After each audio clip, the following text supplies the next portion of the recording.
Sidney Rezende, te atrasamos hoje, hein, Sidney? Você tá bem? Não, eu estava aqui de camarote assistindo. Você sabe, antes de você me perguntar alguma coisa, senhoras e senhores, antes de mais nada, bom dia para todo mundo. Parabéns a você, parabéns ao ministro também e à CNN pela oportunidade de se exercer uma forma jornalística que nós não estamos muito acostumados, sabe, Colombo? No Brasil, se dá um pouco a impressão que o apresentador deve restringir a perguntas curtas e o entrevistado deve falar à vontade, sem contestação, sem se trazer dados, argumentos. Isso não significa que o apresentador ou entrevistador possa estar rigorosamente certo em tudo ou errado em tudo, mas esse tipo de característica que vocês nos proporcionaram nessa manhã eu acho muito importante para o Brasil, com cavalheirismo, com educação, com alto nível e, claro, o telespectador vai fazer essa avaliação. Já aconteceu, viu, Colombo, em vários lugares do mundo, aqui nos Estados Unidos o nosso jornalismo se baseia muito no modelo americano, de âncoras interromperem candidatos à presidência da República, encerrarem a entrevista no meio. Já aconteceu de o entrevistador, o âncora, simplesmente agradecer, ou às vezes nem agradecer ao entrevistado, porque ele falou mentiras ou trouxe dados absolutamente perversos, incorretos, e encerrar a entrevista. Então, esse jornalismo mais isento, mais questionador, ele é muito importante para todos nós. Eu parabenizo a você e a própria CNN também, que nos permitiu alongar um pouco mais para a entrevista de fundo acontecer. Então, com muito prazer, eu aguardo aqui pacificamente. Se quiser reduzir o meu tempo também, nenhum problema. Forma alguma. Ô Sidney, queria que você falasse um pouquinho, nós falamos muito, eu e a Basília com o ministro, sobre de que forma o governo se prepara para enfrentar a CPI da Covid no Senado. Os titulares já estão escolhidos, os suplentes também. Pelo que disse o ministro Lorenzoni, que está com o presidente Jair Bolsonaro desde a campanha eleitoral, como é que você avalia o tom que o governo pretende usar para se defender das acusações que certamente vai receber pela gestão da pandemia na CPI da Covid no Senado? Colombo, na minha opinião, vai ser uma CPI política, não acredito nesse aspecto de ordem técnica, né? Técnica, que vai ter um debate baseado dessa forma, mas esta é a única saída que o governo tem, responder com argumentos, com dados, com informações precisas, dentro da régua do tempo, mostrando que foi possível fazer. Nós somos avaliados, sabe, Colombo, o que decidimos, o que fazemos, nossas ações, conforme as circunstâncias, né? É muito fácil, Colombo, é muito fácil você, às vezes, criticar uma pessoa porque ela tomou aquela posição ou fez aquilo, né? No calor da tomada da decisão que não tinha ela muitas saídas. Mas isso, quando você, no futuro, olha para trás, às vezes há muita injustiça quanto a isso. Que absurdo, por que não se fez aquilo? Mas esta é a saída que o governo tem e para o país seria bom que fosse dessa forma. Uma CPI questionadora, uma CPI com senadores preparados, com perguntas pertinentes, com convocação, não importa de quem quer que seja, que for importante para responder ao objeto da CPI, e nesse sentido, essa é a melhor preparação. Agora, que se tem muitos elementos aí, bastante difíceis para governantes atuais e ex-governantes, não resta dúvida. Para mim, eu acho que o desafio maior será do general Pazuello, não é? General da Ativa, foi ministro, ele tem muita coisa para responder. Se eu fosse ele, já estaria me preparando não só com advogados da AGU, não. Ele deveria reunir toda a sua equipe e estudar dia e noite o que ele vai dizer. Vai ser uma situação muito difícil para ele, mas difícil mesmo. Então, ele será o mais questionado. E, logicamente, o governo Bolsonaro, como presidente, atingir o presidente e desgastá-lo num prazo aí, no ano anterior à eleição presidencial do ano que vem. Bom, o sinal do Sidney está oscilando um pouquinho, deu uma pequena travada, mas compreender bem o que o Sidney quis dizer. Vamos seguir com os assuntos do dia. Sidney Rezende, aqui do Liberdade de Opinião. Daqui a pouquinho o Alexandre Garcia também estará conosco. A nossa analista de economia, Raquel Landim, teve acesso com exclusividade à carta que o presidente Bolsonaro mandou ao presidente americano Joe Biden sobre questões ambientais, especialmente o assunto desmatamento ilegal. Vamos dar uma olhadinha nos principais trechos.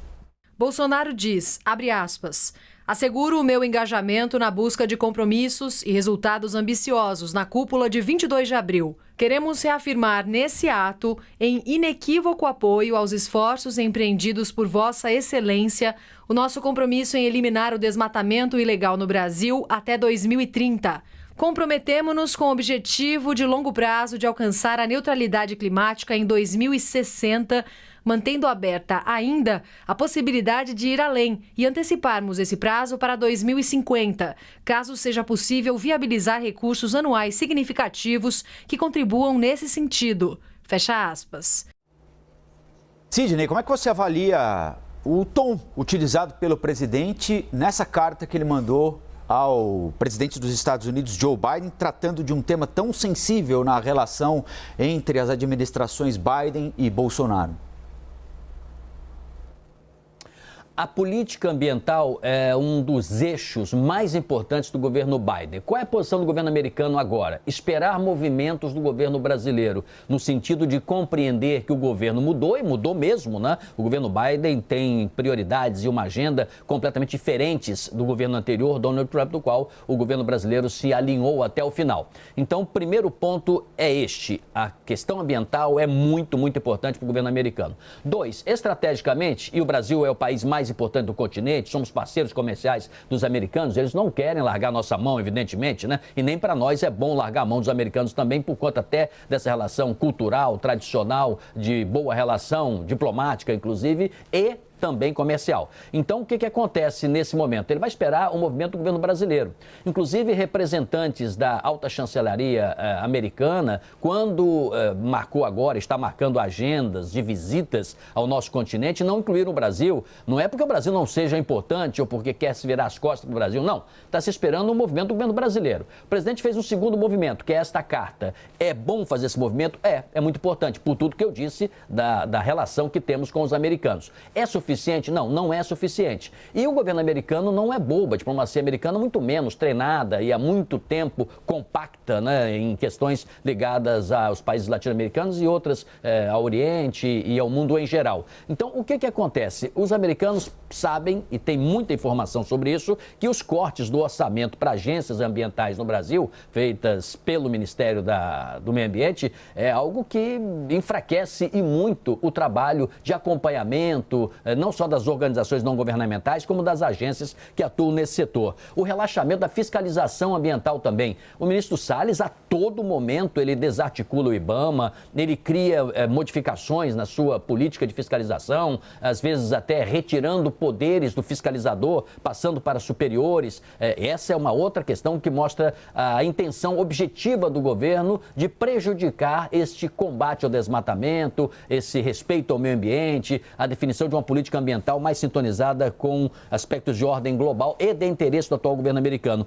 E, por fim, o presidente da República várias vezes já se pronunciou contrariamente a ambientalistas, também tem enorme repercussão lá fora. Agora, quando você pergunta, e o teor da carta? Eu acho que é um teor de aproximação, mas, repito, bastante insuficiente para que os americanos esperem de nós uma relação de confiança. Há, nesse momento, um certo até desprezo, vamos dizer assim, pela forma como nós enfrentamos as questões ambientais no nosso país por parte dos Estados Unidos. Ministros do TCU, Tribunal de Contas da União, apontaram omissões do general Pazuello. Você já tocou nesse assunto de passagem agora há pouquinho, Sidney. Eu quero que você se aprofunde um pouco mais nele, enquanto Pazuello estava à frente do Ministério da Saúde e sinalizam com a possibilidade de punições ao ex-ministro. O relator da ação é o ministro Benjamin Zimmer. Disse que a pasta evitou assumir a liderança no combate à Covid e que a gestão Pazuello alterou o plano de contingência da pandemia com a finalidade de retirar responsabilidades do governo federal sobre gerenciamento de estoques de medicamentos, insumos e testes.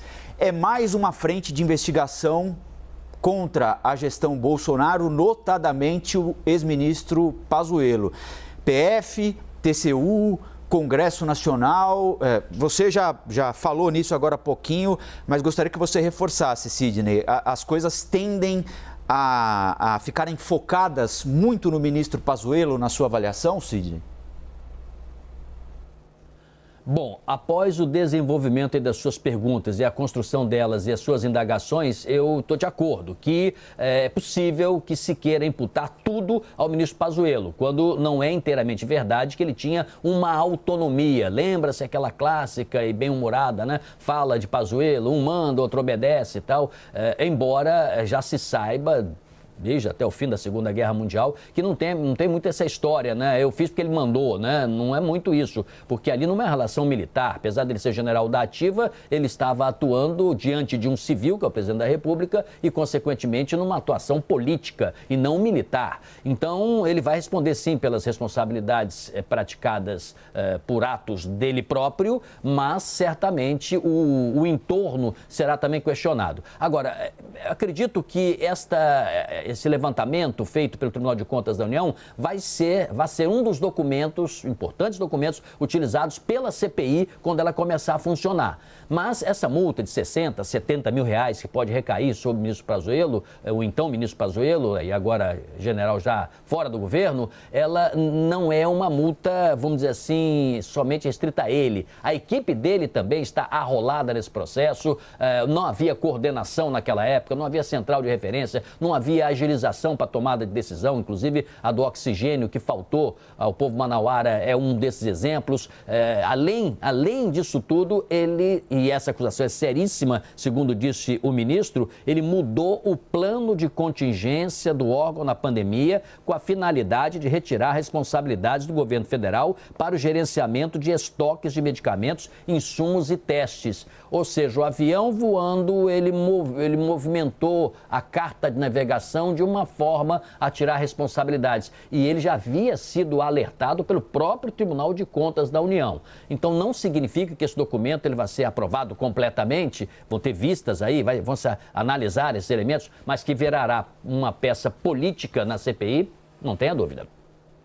Sidney, o plenário do Supremo decidiu ontem por 10 votos a 1, confirmar a decisão do ministro Barroso sobre a instalação da CPI para investigar as ações do governo federal no combate à pandemia de Covid. A decisão do plenário dispensou a manifestação da maioria dos ministros. Somente o ministro Barroso, o relator, apresentou o voto, seguido pelos demais ministros. Ao todo, 31 senadores assinaram o pedido de criação dessa comissão, 4 a mais do que os 27 exigidos, número mínimo exigido pelo regimento. Esse placar da votação no Supremo coloca mais alguma espécie de pressão sobre o Senado Federal, Sidney? Sinceramente, eu penso que a pressão já existiu no momento monocrático, quando o ministro Barroso determinou que se teria que criar a CPI. O impacto foi ali, né? Tanto entendeu isso que Rodrigo Pacheco, presidente do Senado, se apressou um dia antes, anteontem, ele já fez ali os primeiros movimentos, né, para a abertura desse processo. Pressão existirá, sim, no momento em que nós vermos o andar da carruagem da CPI e atestarmos se ela virá de forma isenta, se ela virá de maneira firme, se ela será mesmo a mais importante comissão parlamentar de inquérito do governo Bolsonaro, nesse período aí que tem 2 anos e alguma coisa desta atual administração. Então, sob pressão, o político recebe pressão o tempo todo, viu, Colombo? Eles são mais preparados que a gente. Nós também, né, jornalistas, mas eles muito mais. Então, é uma pressão natural. Agora, a população, por conta até do que você disse na entrevista que você fez agora há pouco, ela quer respostas objetivas com mais vacinas, ela quer respostas objetivas com menos óbitos, ela quer respostas objetivas com melhores condições para os profissionais de saúde trabalharem e salvarem vidas. Esta demanda, ela vai toda, exemplo do documento do Tribunal de Contas da União, ela vai acorrer, ela vai mergulhar, ela vai até esta CPI. A CPI será a coisa mais importante do ano, vamos dizer assim, no âmbito político. A pandemia é o mais importante de tudo, né? Mas este é o elemento. Sobre a pressão, me parece, tem gente que diz que sim, mas acho que ela é natural e está aí. O político tem que trabalhar sob pressão mesmo. Bom, depois da decisão do plenário do Supremo sobre a criação da CPI da Covid, o ministro Barroso e o presidente Bolsonaro falaram sobre o tema. Vamos acompanhar. Comissões parlamentares de inquérito não têm apenas o papel de investigar, no sentido de apurar coisas erradas. Elas têm também o papel de fazer diagnósticos dos problemas e apontar soluções. CPIs fazem parte do cenário democrático brasileiro desde o início da vigência da Constituição de 1988. Aliás, desde antes. Me lembro no tempo do regime militar que havia uma limitação de 5. Começava a legislatura, a situação corria e criava logo 5 comissões parlamentares de inquérito. É uma interferência, sim, desse ministro junto ao Senado para me atingir. Agora, repito, a temperatura está subindo, a população está cada vez situação mais complicada. Agora, CPI contra Covid, alguma notícia de desvio da minha parte? Uma que seja, desvio R$1. Nunca. Zero. O autor da proposta da CPI, Randolfo Rodrigues, apurar as omissões do presidente, fazer palanque. Tá? Eu não vou interferir, nem posso, né? Nem iria no Senado Federal. Sidney, como é que você avalia aí o que disseram os dois personagens que nós ouvimos, o ministro Barroso e o presidente Bolsonaro? Bem, não é verdade que o ministro Barroso deliberadamente, apesar do voto monocrático, tenha feito isso para prejudicar o presidente. Tanto é que seus demais pares ratificaram que ele tomou atitude que determinava a Constituição e que devia fazê-lo, e ele o fez sem nenhum problema. Não se está acusando nesse início desse processo, dessa discussão, se este é corrupto, aquele é ou não é. A CPI vai transcorrer e eu acho que ela caberá também investigar por aí, porque, como eu já disse, quando termina a CPI, o relatório é fechado, ele é enviado para a polícia, se for o caso, né? Se verificar realmente que ocorreram desvios de dinheiro, porque quando se pretende incluir também estados e municípios, principalmente estados, né? Estados para investigação e os governadores, a forma como eles aplicaram os recursos e tudo mais, e se verificar desvios de recursos, e já há alguns casos levantados pela própria Polícia Federal, eu sempre cito o mais escandaloso no estado do Rio de Janeiro, que levou até o afastamento do governador Wilson Witzel, justamente por conta disso, de malversação de recursos, de investimentos em equipamentos, em infraestruturas que nunca funcionaram, além do fato de empresas se beneficiarem e desviarem dinheiro. Tudo isso já levantado pela Polícia Federal e, senão, o governador não seria nem afastado, né? Embora o processo de condenação final ainda esteja em andamento. O que é correto não houve uma atitude deliberada. Agora, que muitas vezes ocorrem interferências entre os poderes, isso é completamente indevido, isso é verdade. Nós já apontamos várias aqui. Até para ficar no âmbito do presidente, quando ele conversa com o senador Cajuru, naquela conversa que foi gravada e autorizada por ele próprio, né?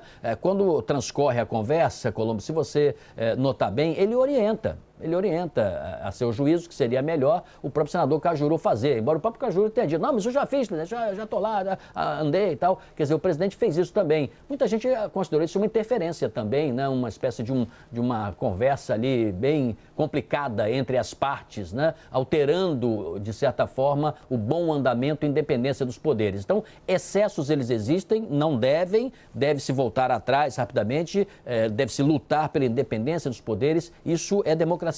E o Estado de Direito pressupõe justamente isso para que nós tenhamos uma sociedade mais aberta, mais sólida. E é isso que a gente constrói todos os dias, né? Um fortalecimento da nossa frágil democracia, mas que deve ser uma planta regada por todos. Sidney Rezende, mais uma vez, bom ouvi-lo, hein? Bom programa na rádio, ó. 8 minutos só, dá tempo de tomar um cafezinho e já começar a conversar com a Thaís Heredia a partir das 10 horas da manhã. E nós nos encontramos amanhã de volta aqui no Liberdade. Combinado, Sidney? Ô Colombo, você é o meu líder. Se no momento mais agudo de uma doença você toma água, eu vou tomar uma água aqui e vou apresentar o programa. Você é meu líder total. Parabéns por sua independência e sua tranquilidade. Eu não teria o seu equilíbrio, viu? Tô dizendo que está certo em tudo não, Colombo. A gente discorda também. Aqui é liberdade de opinião, mas te deixo isso para outra ocasião. Um abraço, Colombo. Falou, Sidney. Um abraço.